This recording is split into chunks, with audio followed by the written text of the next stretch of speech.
Hey everyone, welcome to our channel. তো আমি আবার চলে এসেছি সেই মানালির ব্লগ নিয়ে। তোমরা নিশ্চয়ই আগের ব্লগে দেখেছিলে আমরা মানালি চলে এসেছি।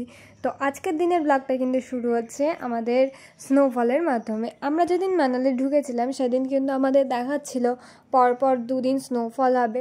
সো আমরা সেদিন রাতে ঢুকেছিলাম, সেদিন রাত 3টা থেকেই কিন্তু প্রায় স্নোফল শুরু হয়ে গেছিলো। আর সকালে উঠে দেখলে আমরা এত পরিমাণে স্নোফল হচ্ছে, মানে সেদিন কিন্তু আমাদের সারাদিনটাই স্নোফল হয়েছিল। তো স্নোফল হওয়ার পর এতটাই বরফ জমে গেছিলো যে আমরা সবাই মিলে একদম বরফে নেমে পড়েছিলাম, সবাইকে বরফ ছিলাম, যেটা আর কি হয়।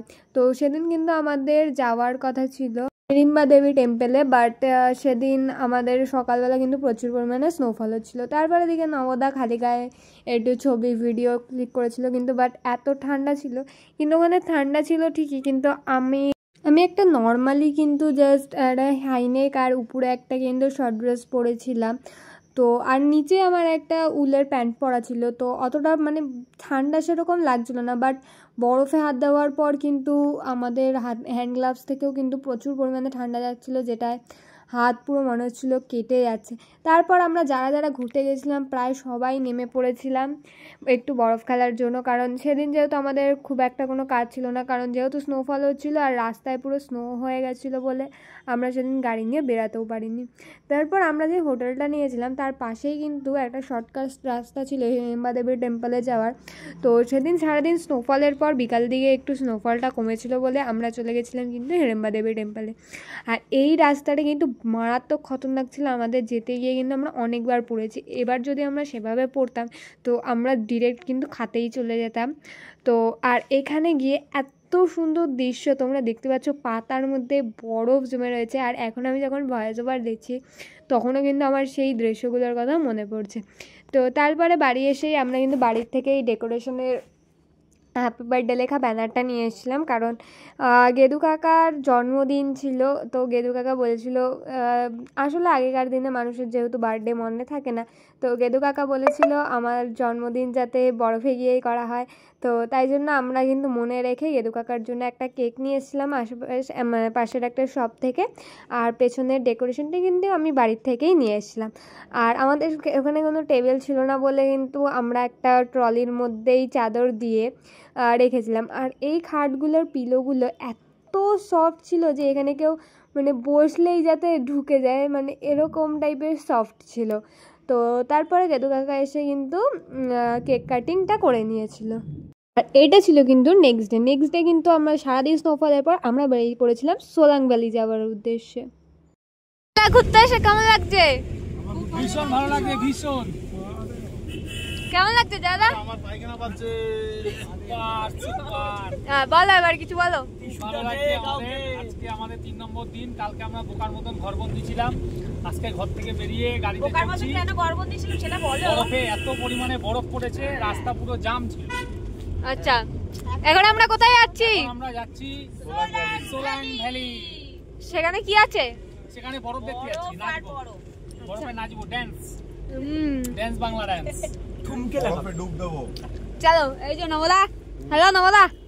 হাই গাইস, আমরা এখন সোলাং ভ্যালি যাচ্ছি বরফে স্নান করতে।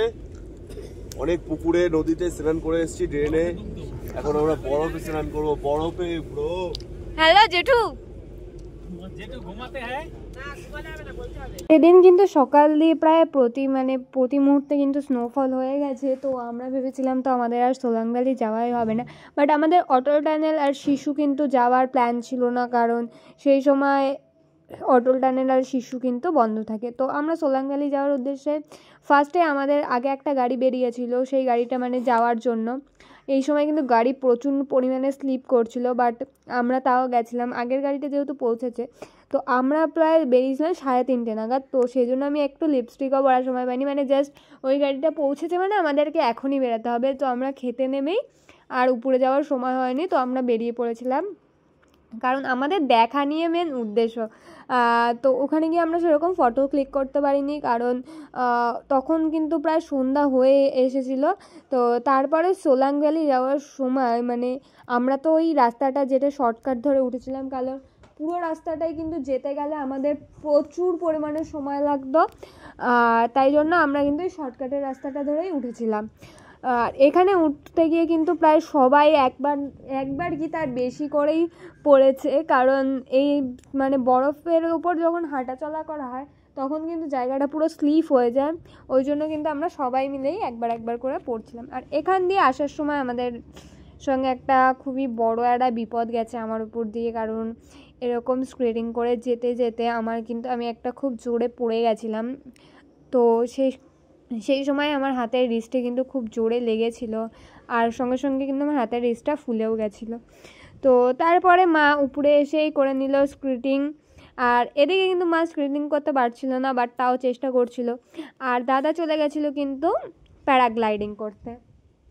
তারপরে আমরা দেখো ফিরতে ফিরতে কিন্তু আমাদের প্রচুর রাত হয়ে গেছিলো, তখন প্রায় 7টা নাগাদ আমরা বেরিয়েছি। তো তারপরে আমরা চলে এসেছিলাম ডিনার করতে, আর আজকে ডিনারে ছিল কিন্তু ভাত আর মটন কষা। আর এখানে গিয়ে কিন্তু তখন বাড়ি এসে প্রায় এখানে কোনো রকমই ঠান্ডা লাগে না, শুধু হাতগুলো শুধু ফ্রিজের মতো জমে যেতে লাগে, আর কোনোই সেরকম ঠান্ডা কিন্তু লাগে না এখানে। সো আজকের ভিডিওটা আমি এইখানে এন্ড করছি, আর তোমরা নেক্সট পার্ট দেখতে হলে কিন্তু আমার কমেন্ট বক্সে অবশ্যই লিখবে নেক্সট পার্ট। সো আজকের ভিডিওটা এই পর্যন্তই ছিল, ভালো লাগলে অবশ্যই কিন্তু লাইক কমেন্ট শেয়ার করবে। So by.